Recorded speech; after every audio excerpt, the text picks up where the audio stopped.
Okay, so calls, WhatsApp, and communication. Okay, now I'll tell you, WhatsApp has made me the most amount of money I've ever made in my life. Okay, WhatsApp and texting has made me a lot of money. Right, I can tell you multiple stories of how I've closed someone just on a text via WhatsApp, and I've done deals.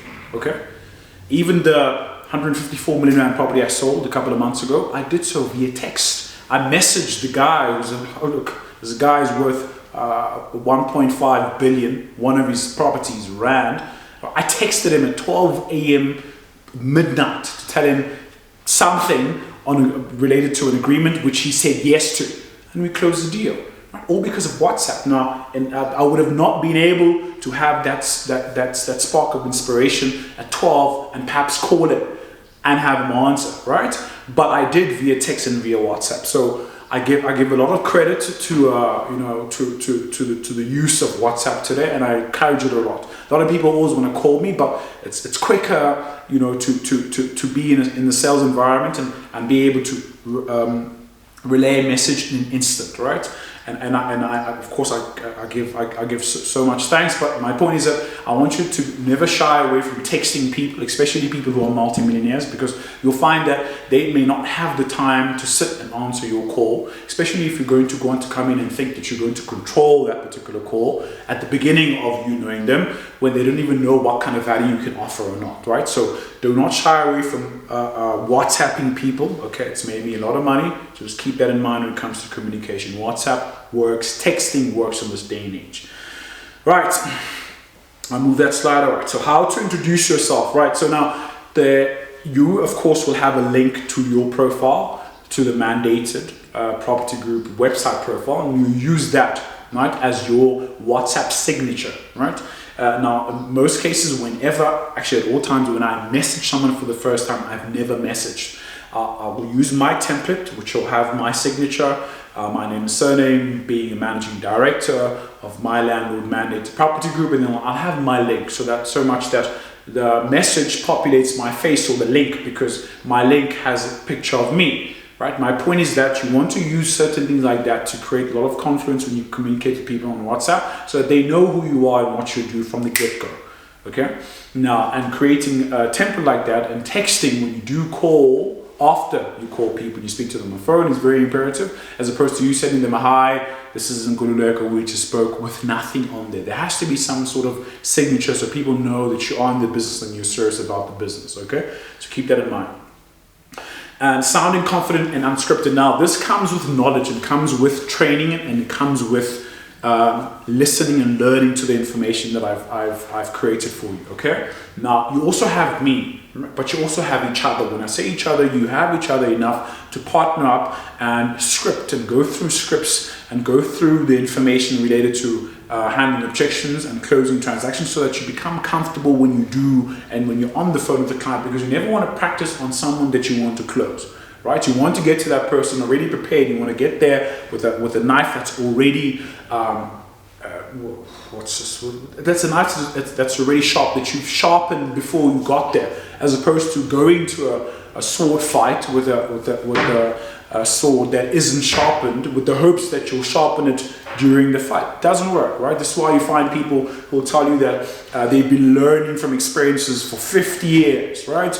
They get to 60 and they ultimately, they make it, but they would have gone through their entire life learning from mistakes, as opposed to creating an environment where you can learn from the mistakes now. And the way you do that in sales is to partner up with someone and ultimately, practice on each other, right? So much that you get to a point where you're so confident, right? You spend your 60, 70-year retirement wealthy, you spend that time now, because you would have created or shortened the time in which you become proficient in sales by practicing with each other today. Okay, now give it a shot. Give me a call, ask me for this, and I'll take you through a couple of drills. But you just want to use the information that I've taught you to become proficient in it, so much that right now you can pick up the phone and dial, because I can do that. I can literally stand here, pick up the phone, and call any single number on my phone, right? And my call flow will ultimately there will be an aspect of me asking business, because it's within me at this point. I can ask for business from anyone. I don't care who you are. right? And I've done that because I've actually sat down in front of a mirror, stood in front of a mirror and practiced, right, like a madman in front of a mirror alone in my apartment. I've done these things because it's part of having or being trained so much that the drills that you do related to handling objections and closing transactions are in the back of your mind. Okay, so keep that in mind, that you need to do the exact same thing, and you only become confident by training until you are proficient. All right, excellent. So leaving voicemails, okay, leaving the first WhatsApp, and of course professional voice notes. Okay, now leaving voicemails. Now I do this whenever I'm reaching out to a client, okay, who I want business from. Okay, now I never tell them who I am, because most cases, some landlords get 100 calls a month about people who want to rent out their properties or sell them, right? So if you tell them who you are, where you're from on the voice tone, they may not call. So I'll be like, hey, Herbert, this is Guruleko, call me back. Speak to you soon. I'll put the phone down, right? All right? You can pay with it around, but the point is that you just want to tell them who you are and for them to call you back.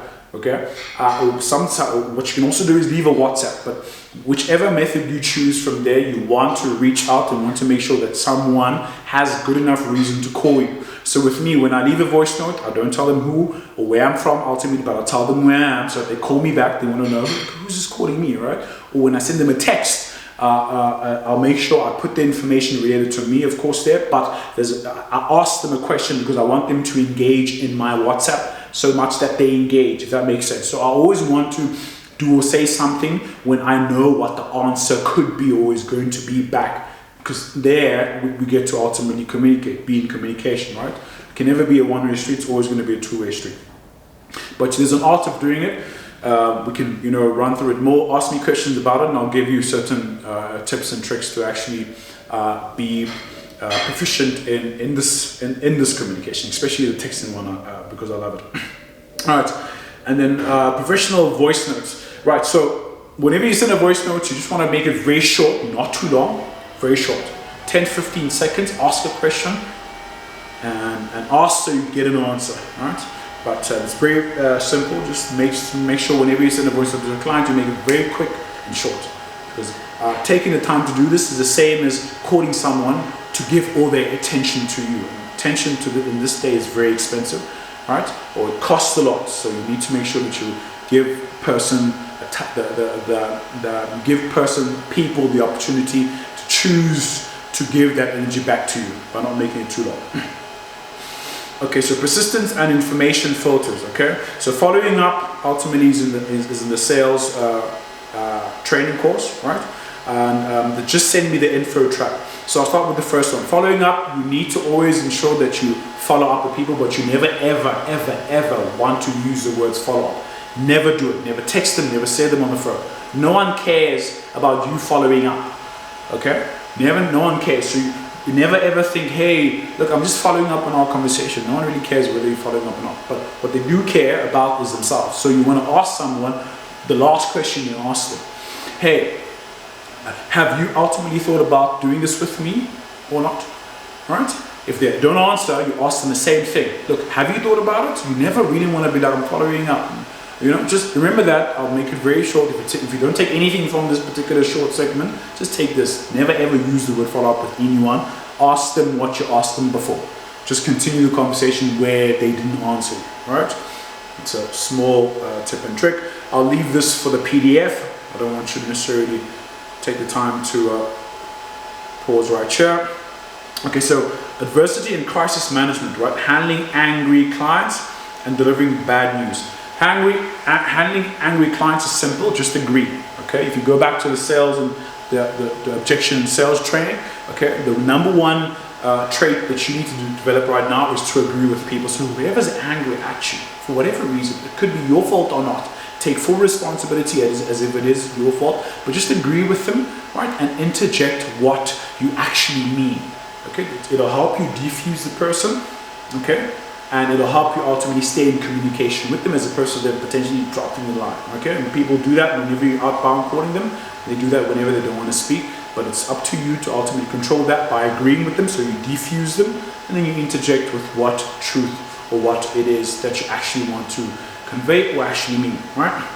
Second part is delivering bad news and delays. Look, of course, you take full responsibility for everything. Never ever say sorry unless you really have to. But when I say that, I mean, consider it sales. You never want to give the other person an idea of you making a mistake. Just take full responsibility, okay, and say, hey, look, I take full responsibility for the delay. Look, I take full responsibility for the fact this isn't going as good as you thought it would, and interject with what your solution is now. Just take full responsibility as opposed to being sorry, okay? Unless you really have to, if that makes sense, right? Ethical urgency, okay? Creating urgency without lying, okay? If you go back to what I said to you about lying, stay away from it, right?